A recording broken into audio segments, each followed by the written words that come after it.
Hi, well, good evening, everyone, and welcome to the meet and greet this Sunday evening with Josh Clark for U.S. Senate. I am Chelsea Clark, his wife, and I am just so excited to have the opportunity to share with you a little bit about him before we jump into hearing from him and just why we're in this race. But first of all, just thank you so much for jumping on and your time here to learn more. I've got to know Josh and have a firsthand seat since I was 2 years old. We met when I was 2, he was 5. And the fun story and part of that is when I was 5, I told him I was going to marry him. So the joke is he finally said yes about 17 years later. So you guys, I know how to pick them, but what I wanted to share with you, lucky me, and what I fell in love with was his compassionate heart. We call him the compassionate conservative because I got to witness growing up just the love that he had for those who may be less fortunate, but those who also, the homeless, watching him firsthand, getting to invite into his home through his parents, just the ministry that they had. His dad is a pastor, watching him sleep on the floor so that he could give up his room to a family who needed a place to stay for years at that. So as a little girl, I got to see that. I got to see him have that compassionate heart. And I know I fell in love with that, but also I fell in love with the cute little boy he was. So here we are, me knowing him now for almost 38 years. We're about to celebrate 20 years of marriage. And I'm just so excited about what we're doing together as a family, supporting his calling to just step back into service to not only the state of Georgia, but this is something that will affect all of us here in America. But one thing I want us to consider as we're jumping into learning more about him, the U.S. Senate race, it is 6 years. That's a long time to do a lot of good and a lot of harm. But knowing Josh and having seen him serve firsthand as a state or in the state house, and having that experience and knowing that he's going to go up there and he's not going to be pushed around, he's going to have the backbone that we need to get things done in Washington, to know that he's going to go up and he's going to support what is Georgians feel, the principles that we were all raised with, knowing that he has 100% conservative voting record. That's important. And he is the only, and I emphasize the only proven conservative in this race. This is not a time to gamble.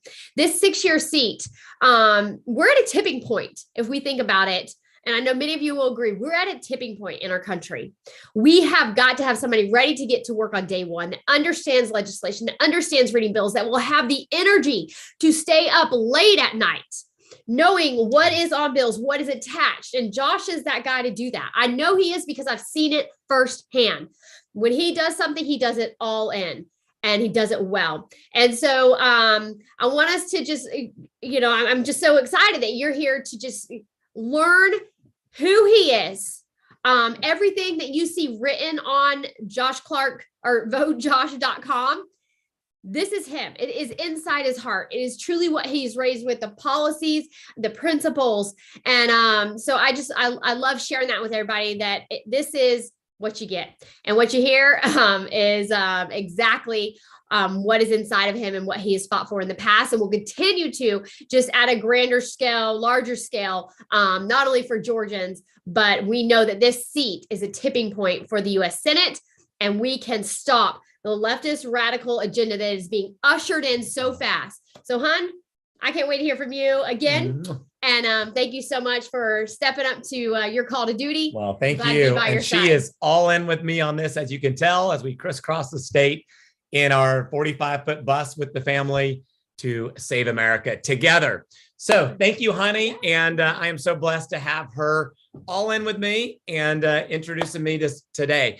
So what I would like to do is just go back a little bit, share with you a little bit of my story, where I came from. I want to talk about the issues that are important, how we're going to win, and why I believe it's imperative that we do win in order to, as Chelsea said, take back the Senate.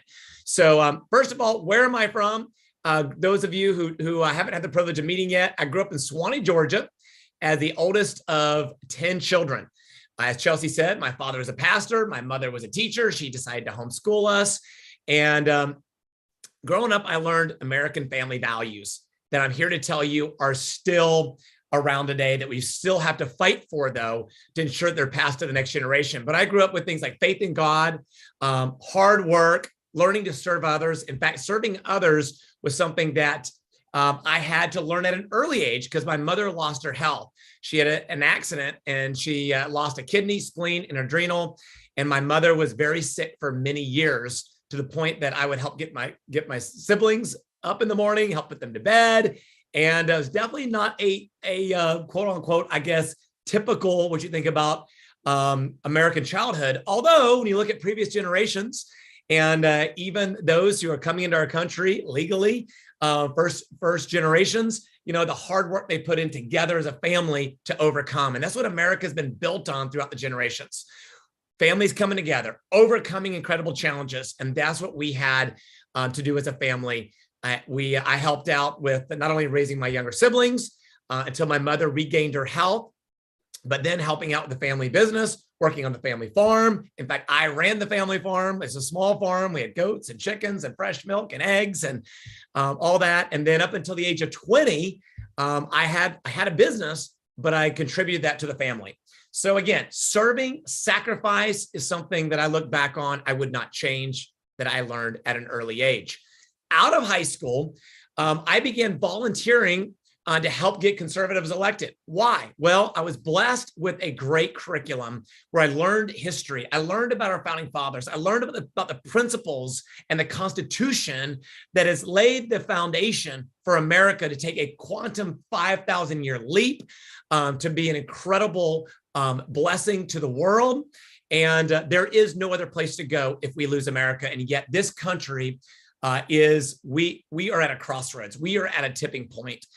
But when I look back and realize that my experiences have prepared me for this day, even though I never knew it and it was never a dream of mine to be a U.S. Senator, but I've always loved this country. Again, in my 20s, I helped out to get conservatives elected. I helped out, worked with my brother to help get the first Black conservative Republican since Reconstruction in a contested election, the first Latino, and just so proud of the things that we were able to accomplish and taking this state from a Democrat state to a Republican, to a red state, to a conservative, limited government, personal responsibility, where principles like that were at work. And then at 30, I was, let me back up for a moment, getting ahead of myself. Over my 20s, I built a couple of businesses. I built a nutritional distribution company, sold health and wellness products as a distributor for the company. And then I also built a real estate investment management company. And then at 30, a friend challenged me that I served on the board of a Spanish Bible college with. He challenged me to run for office. And I said, I'll think about it, pray about it for a month. Halfway through, I had our best month ever in business. Things were going great. I said, I don't want to do it.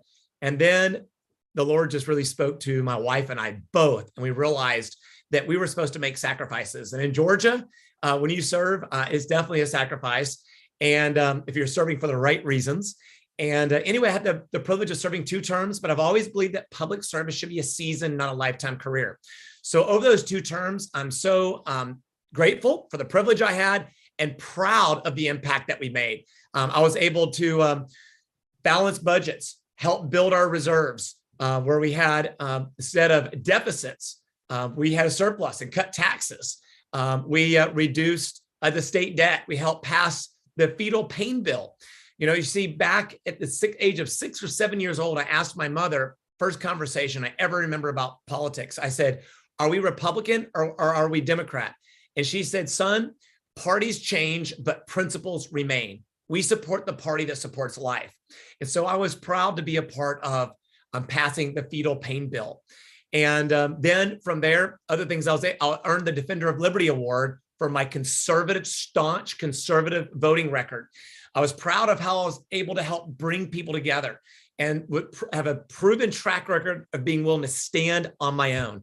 I'll never forget in my first year when I was called up it's back by the speaker and he said, who do you think you are, the tail wagging the dog? You need me to get reelected.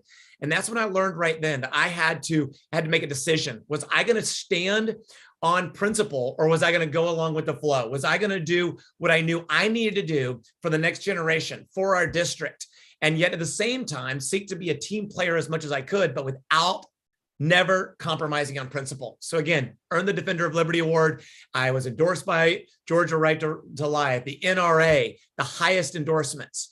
I earned the Consumer Champion Award for working with Clark Howard to help put a stop to identity theft, which is one of the fastest growing crimes.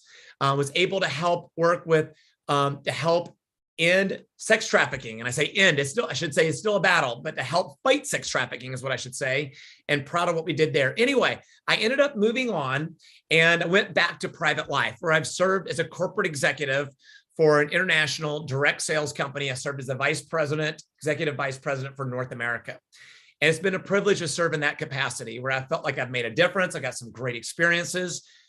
But in 2020, as I watched this country and watched what this pandemic was doing to strip away our freedoms, and that's one of the number one issues that I'm passionate about, freedom and liberty.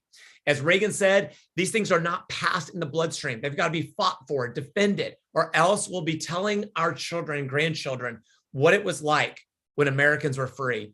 Y'all, that's not just a quote, that a great quote from Reagan, although it is that.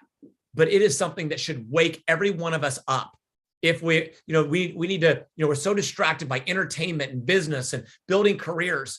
But if we don't get a grip on this right now, it'll be to our own peril. We will lose this country. It is not a guarantee that it will pass to the next generation. I do not want my 6 children asking me, Dad, did you see what happened? And I would have to say, yes, I did see it.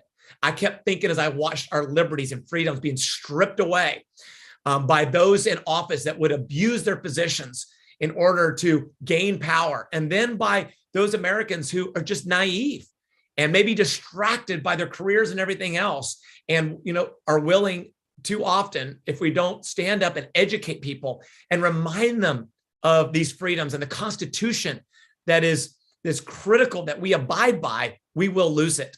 And so anyway, in 2020, I became very, very concerned about what I saw happening.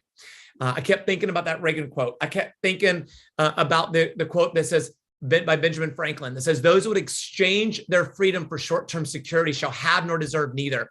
I've watched now under the Biden administration, our First Amendment rights being stripped away, watching the freedom of speech. Who would have ever thought? We even saw that while Trump was in office, these tech, giants that stepped in and were silencing people. And you may say, well, those are private companies, but I beg to differ. They have used their lobbyists. They have used Section 230 to empower them. And off of that, they've been able to silence and strip away our freedom of speech. We've got to put a stop to it until it's too late. And I believe we are right on the edge of it being too late. We have got to get this election right. We can't just get conservative Republicans elected in this red wave. And I think that's one of the things that I've seen over the last 20 years as I've rolled up my sleeves and I've fought to get conservative, constitutional conservatives elected. There is a difference, y'all. Not just a Republican, but a constitutional conservative. I've recognized that just because you have an R by your name, just because you say the right things doesn't mean you'll stand alone. And so freedom, look at what's happening with the IRS weaponizing, and under the Biden administration, weaponizing IRS, take away our freedoms, looking at religious freedoms, looking at, churches that were my friend out in California where our children went to school for a couple of years while we were out there for a few years, watching that church being fined millions of dollars. And then the city council sending law enforcement in to try to shut them down, and realizing that this can happen in America shocked me. And it should scare every one of us. The other day, I was at the Gwinnett County School Board meeting at the request of parents who asked me to show up to be there. I witnessed a lady, and I don't blame the officers. I blame the school board. I blame the elected officials that directed these officers and told them, you must arrest this lady. And I watched as she called out and said, Josh, help me. And I thought, I never would have dreamed that this would happen in my own backyard.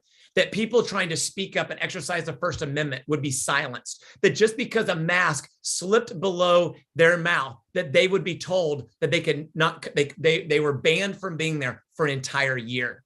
In America, who would have thought? In Russia, sure. In other socialist, communist countries, yeah.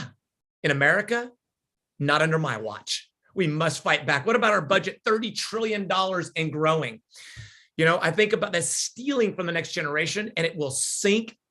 It'll all be over if we continue on this path of reckless physical, not having fiscal restraint. Will wreck this nation.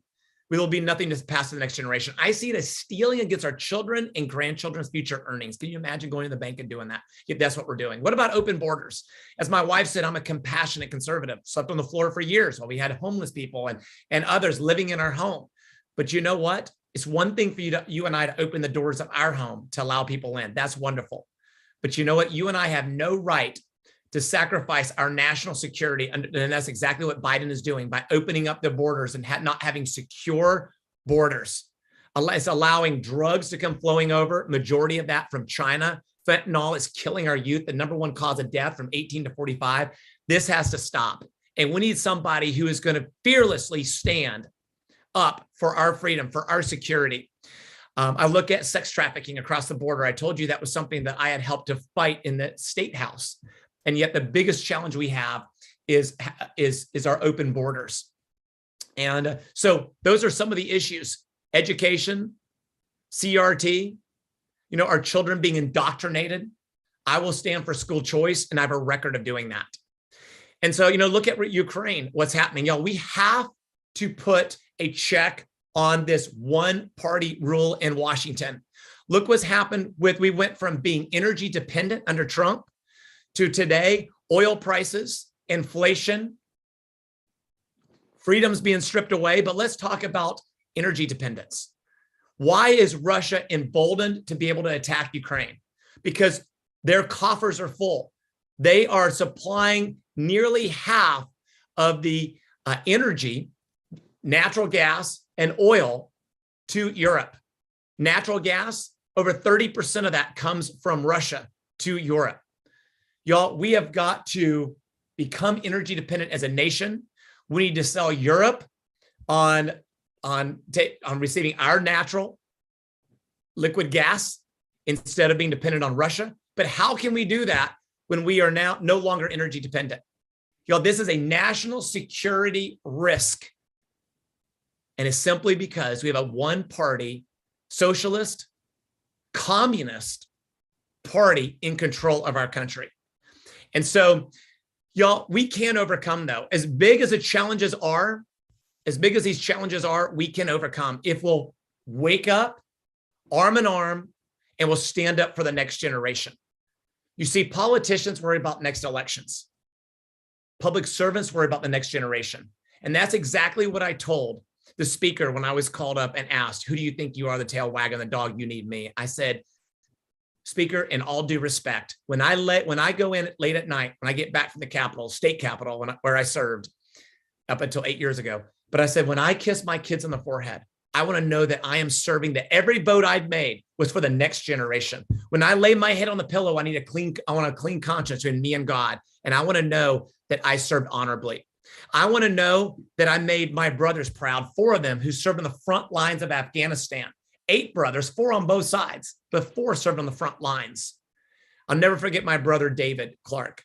He was 23 years old, and he called me when I was running for the state house. And he said, Josh, what you're doing, is what he said, is just as important as what I'm doing. Again, Army Ranger. He said, just as important as what I'm doing, because if we lose this country, then my comrade who lost his life, this is his second week over there, is in vain. I never forgot those words when I served in the past at the Gold Dome, the state capitol. And I will never forget when I served at the U.S. Capitol as your next United States Senator. I will never vote for personal gain. I will never, in fact, we've sold all of our stocks. I look at all the trading and the people getting wealthy in DC. It should be about sacrifice and service to country, not about enrichment. And now I want to begin to wrap this up. And I want to ask you, first of all, I want to thank you for being a patriot, for showing up today to understand what's at stake, to understand who the candidates are, to do your own due diligence before you cast your vote. But I'm telling you, we can overcome, but we're at that crossroads. Every generation has risen up to the challenge, but we need to elect constitutional conservatives who have a proven, like in my case, a proven track record. This is a US Senate term. This is 6 years. This is not 4 years like a president or 2 years like the Congress, US congressman. This is 6 years.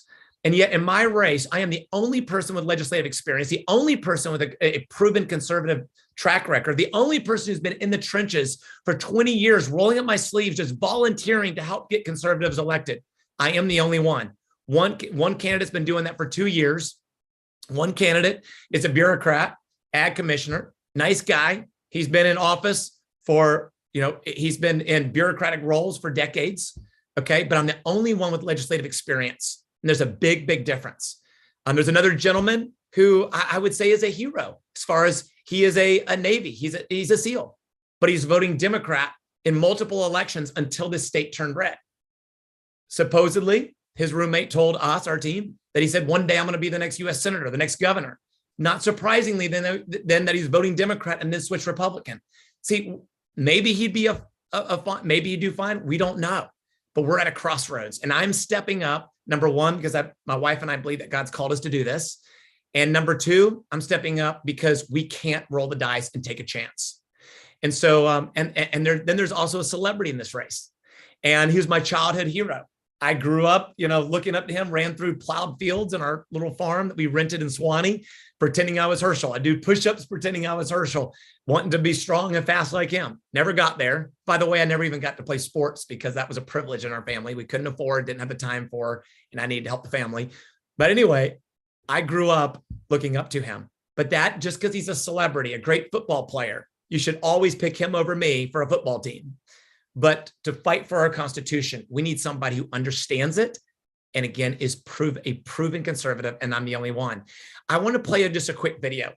And I want to be respectful of everyone in the race. But I keep being asked, what's the difference? Why should we vote for you? And that's a fair question. We can't get to November and lose that election, which I absolutely believe we will if we don't win this primary. Because Herschel, even though he's a celebrity, just Google him. I'll just leave it at that. Google him or read his book and look at the incredible baggage that he's got to deal with. Can we be forgiven? Absolutely. But do you vote for somebody with that much baggage that he's got to defend against $100 million in the November election? The polls already show him losing. So I don't know why we would send a celebrity at this point with all of that behind him. But what's worse is last summer, and I want to play the video just quickly. You need to share this with people and let them know. I want to share with you a video where he is talking about changing the Constitution. It's 1 minute, and then we're going to wrap this up rather quickly. But this is where everybody needs to see this, and this is not to put him down. It's simply to say there's a difference between a celebrity and a proven conservative. You know what? I don't know why it's not showing up here in my share screen. I'm using a new laptop. Okay. Not sure what happened there. Let me just tell you what it says real quick. Let me just tell you what it says. So it says what he said. He was on a Don Trump Jr. podcast, and you can watch this on my YouTube channel. But he said, guys, this is going to freak y'all out. And they said, what? And he said, I've been thinking about it. He said, and because the Constitution was written so long ago, because of changing demographics, we need to amend the Constitution. Now, what does changing demographics have to do with amending the Constitution? Well, he never answered that question. He just kept on saying, we need to amend the Constitution. And then he went on to say, we need a progressive candidate who understands this. Y'all, this is why there's so much at stake. I want to share a joke with you that I think will, one you may want to pass along. And I think it really sums this all up. And then I'm going to share with you how we're going to win. We're going to close this out. But there was a U.S. senator who's on his way to a town hall, and he got run over by a Mack truck.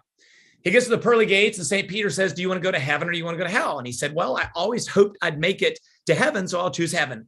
they said, well, that's not how it works. You'll spend a day in hell and you'll spend a day in heaven, and then you'll make your decision. He said, okay, if that's how it has to be. So he goes down, down, down, and the doors open. And to his surprise, it's a beautiful golf course. And he sees his friends off in the distance, and they're having a good old time. Next thing you know, he's teeing up. And then finally the day is over. And the angel says, well, it's time to go to heaven. And he says, well, I can't imagine this being any better. But he gets up there and he's out on the clouds with the saints worshiping the Lord. And pretty soon the time's up and it's time to make his final decision. And he says, well, I never thought I'd choose this, but I think I'll choose hell, seeing as that most of my friends are down there.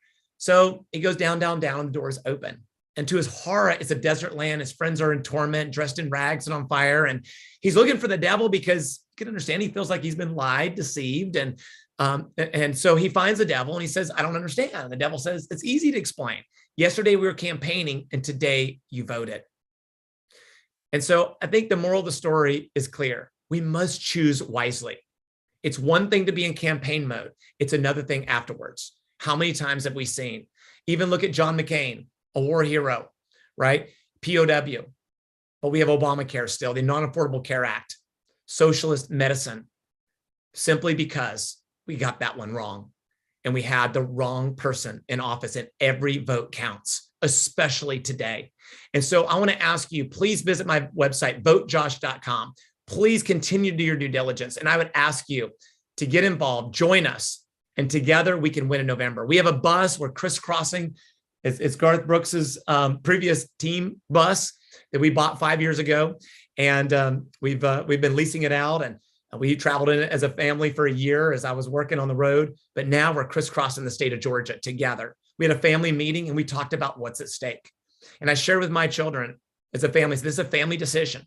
I said, but if we make this commitment and we jump into this race, we need to do it the same commitment that my brothers who have served on the front lines in the trenches, they kind of be willing to risk our life if necessary and sacrifice if necessary.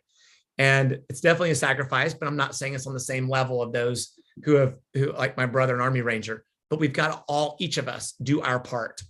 And I think about our founding fathers who signed that declaration, and they said, with a firm reliance on the protection of divine providence, we mutually pledged each other's our lives, our fortunes, and our sacred honor. No less. We should step up to serve with no less of a commitment. And so in closing, I want to remind you and share with you, maybe you've heard of this, maybe you haven't. It's called a Patriots Pledge. It's a note that was found in the pocket of a World War I soldier, and who gave his all and said, America must win this war. Therefore, I will work, I will save, I will sacrifice, I will endure. I will fight cheerfully. I will give my utmost as if the issue of the whole struggle depended upon me alone. Martin Treptow. But it doesn't. The good news is I'm stepping up with that kind of commitment. I'm willing to give it all. But together, a small group of thoughtful, committed people can change the world. And I'm asking you, will you consider joining our team of thoughtful, committed patriots that are willing to go all in? So I would ask you, will you pray for us? Will you text 5 people? Send them our link, votejosh.com. And will you commit to texting 5 and encouraging them to do the same? And together, we can reach and build the grassroots team like I've been doing for 20 years, both in my career and helping get conservatives elected. We can do that. We can absolutely win on May 24th with your help. And so please get involved. If you're willing to give as well, that would mean so much to us. So we have the resources to be able to get this message out. Thank you so much. And God bless. I will check on our social media channels to see if there are questions and comments and do my best to engage there. Thank you for helping us. Thank you for stepping up. Thank you for committing to vote. Thank you for giving your precious time today. I look forward to the privilege of fighting for you, your children, and children's children so that we pass on freedom to them, the blessings that we've been so richly blessed with ourselves. Thank you. God bless.